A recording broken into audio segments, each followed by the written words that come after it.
जेवणाला मी आज शेवगाची डाळ करणार आहे।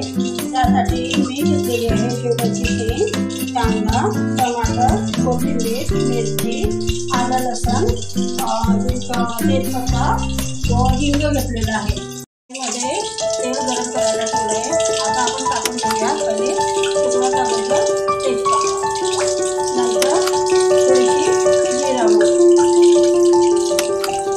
आता कांदा टाकून घेणार आहे। तो कांद्यासोबत मिरची जी कापलेली होती ते पण टाकून घेणार आहे। 1 चम्मच तिखट, अर्धा चम्मच हळद, अर्धा चम्मच धने पावडर, अर्धा चम्मच जिरे पावडर, अर्धा चम्मच गरम मसाला।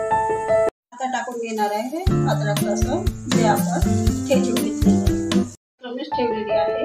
आणि आता टाकून घेणार आहे टमाटर, 1 टमाटर छानपैकी मिक्स करून घेणार आहे। शेवगाच्या शेंगा, मीठ आपण अजून टाकलेलं नाही आहे। टाकणार आहे थोडंसं हिंग, मिक्स करून घेणार आहे।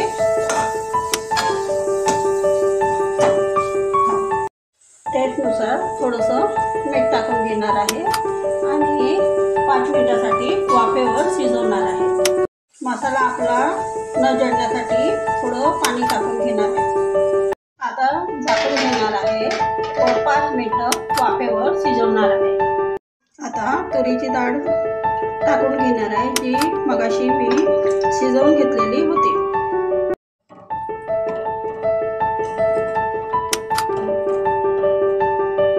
आपण आळूच्या वड्या करणार आहोत, ज्याला अरबीचे पत्ते पण म्हणतात व आळूचे पान पण म्हणतात। तर त्यासाठी लागणारं साहित्य आहे बेसनमध्ये मी घेतलेले आहे अर्धा चम्मच गव्हाचं पीठ व अर्धा चम्मच तांदळाचं पीठ पण घेतलेलं आहे। सोबत आपल्याला 1 लिंबू पण लागणार आहे।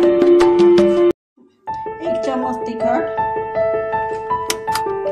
अर्धा चम्मच हळद, अर्धा चम्मच धने पावडर, अर्धा चम्मच जिरे पावडर, अर्धा चम्मच गरम मसाला, मीठ टेस्टनुसार। इथे लिंबू टाकणार आहे। तुम्ही पाहिजे तर कोकम टाका किंवा चिंचेचं पाणी सुद्धा टाकू शकता, पण मी फक्त लिंबू टाकणार आहे। छानपैकी आपण पूर्ण पानाला बेसन लावून घेऊया। एकावर एक पान ठेवून चारही बाजूने बेसन लावून मग आपल्याला वडी तयार करून घ्यायची आहे। आता ह्या साईडला असं लावून ह्या साईडचं पण असं लावून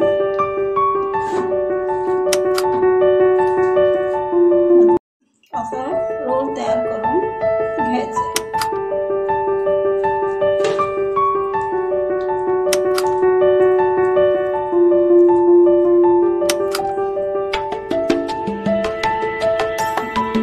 आळूच्या वड्या शिजत आहे तोपर्यंत पराठे करून घेत आहे मी।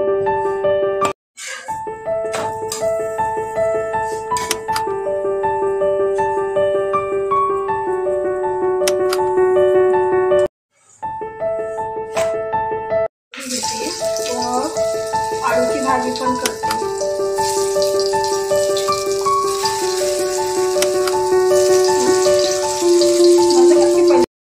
आळूच्या वड्याची भाजी करून घेते मी। तुम्ही कधी आळूच्या वड्याची भाजी केली असेल तर मला नक्की कमेंट करून सांगा। चेंज झालेला आहे तर आपण आता हे उकडलेली आळूची वडी आपण कापून टाकून घेऊया। अशी भाजी तुम्ही एकदा करून बघा आणि मला सांगा की याची टेस्ट कशी लागते।